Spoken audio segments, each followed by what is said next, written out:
It's a design defect. There were manufacturing defects. Those roof bows were loose. There were edge welds that weren't properly in place. There were holes, which you'll see the pictures of, where the actual metal deformed at. All design defects. There were manufacturing defects in the way that they didn't tie in those welds, they didn't have them in the right spots, and those bows weren't put in right. Those were manufacturing defects, which all would have made a difference. They all contributed to the weakness of this vehicle. And all you had to do was make it a little thicker in certain places, or use foam. $20 would have made a huge difference. So what happens? We got, Ford makes a decision. In 1991, they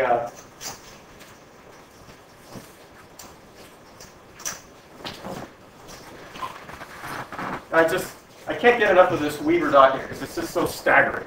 In 1968, it is obvious that occupants that are restrained in upright positions are more susceptible to injury from a collapsing roof than unrestrained occupants who are free to tumble about the interior of their vehicle. It seems unjust to penalize people wearing effective restraint systems by exposing them to more severe rollover injuries than they might expect with no restraints. 68! 68! Nothing! Protect the people.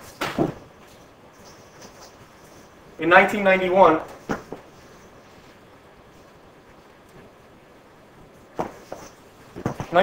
here's what they say. According to 1990 FARS data, 50% of light truck fatalities resulted from rollover impacts versus 24% for passenger cars. Over 20% of light truck fatalities had serious head injury, which resulted from impact with the interior structure. NHTSA studies show that serious head injury is unlikely in trucks, even among unbelted occupants, unless a rail-like component intruded, A-pillar, roof header, etc. Increased roof structure provides an opportunity to reduce these injuries and fatalities. Ford knows about all of this. So we go to 2002. Felipe family's happy. They're going on vacation. Julian's happy. He's going on vacation. He's a great kid. He's been in school, loves sports, looking forward to having a girlfriend. He's getting a little older. College may be coming up. Life is good. They get in the Mini-Star Aero van. They're traveling down I-75 on the way to vacation with the whole family. Mom gets a flat tire. Not supposed to be a big deal. Except it is in a Mini Aerostar van. Tire blows, left rear tire. She tries to control it. It's unstable because it has a high center of gravity. We know from Valley Rent-A-Car these cars roll over a lot. Goes off-road. It rolls over 2 times. Julian's neck hits the roof. Roof deforms. Bam! Broke his neck. C5, burst fracture. Can't move. Julian can't move. He's seated there like in that cowboy ad with his legs on the dash, like that Ford cowboy ad. Can't move. He says, Mom, I can't move, Mom. I can't move. Lady comes out and runs and holds his neck in place. Don't move his neck. Don't move his neck. The rescue people come. Don't move his neck. Let's pull him out. Don't move his neck. Now, mind you, what's Ford's position on that? They're saying you hit the ground, you break your neck. And within 1/20th of a second, what happens? Deformation. Whack! Like you saw in those Malibu films. Whack! If you broke your neck initially, what's the worst possible thing that could happen immediately thereafter? Lose the neck. What happened to Julian? Whack! Nurse says, don't move the neck. Rescue's taking him out. Serious, taken by helicopter. First hospital can't help him. Send him to the next hospital. They diagnose cervical injury, C5 fracture. Boy can't walk. Quadriplegic. It's a talking head. He's trying to be optimistic. He's trying to be happy for his family. And inside he's thinking, man, I'm never going to walk again. 17 years old. Never going to walk. He's in the hospital for months. Trying to do anything he can. I'm going to go into my rebuttal sometime. All right.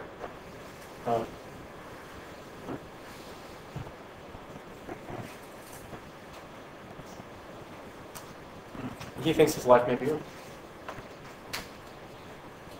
Months and months of rehab, he's able to regain some of his ability to walk again, but not much. Little by little, he starts getting some functions back. Can't poop on his own. Mom's got to help with her finger. Can't get dressed. Can't get showered. Misses his senior year of high school. No grad night. No sports. No throwing the baseball. No throwing the football. No dating. No girlfriend. No sweetheart. Senior year for Julian is home. Homeschooling and rehab and pain. That's what it is. He gets better. He recovers. But he can't use his right leg without a brace. He's got a cane. Takes that brace off. That boy falls. He's got a right hand, and he's real happy he has it. He can't use very much of it. Can't dial. Can't write with a pen. He can't use a cell phone to dial. Can't open doors with it. Used to love to fish. It's an ordeal to do that now. Can't do that on his own. Used to love playing ball, and he said he used to take it for granted when he would be able to throw that baseball around, or throw that football around, or shoot basketball. Nothing. One of his dreams was to be able to someday get married. By the way, this is a young man who's never been able to be intimate. Ever. Never. Wanted to get married. Have a family. And he saw himself playing on the front lawn with his kid, throwing that ball around, chasing him around the yard, riding the bicycle around the neighborhood. Just like anybody would want. Couldn't do it. Couldn't do it. In the blink of an eye,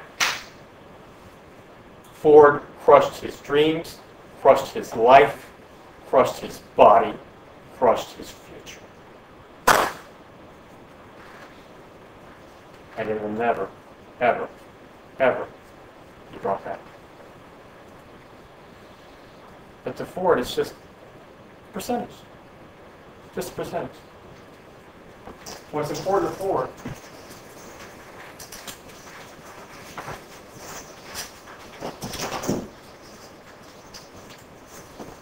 is defending the lawsuits.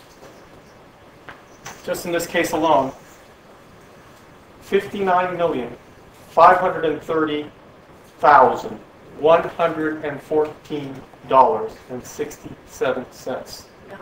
I'm sorry, $59,530,114.67 paid to their experts over the years, the last 3 to 4 years. Objection, he said in this case, and that's not true. The experts in this case were paid that. It's undisputed.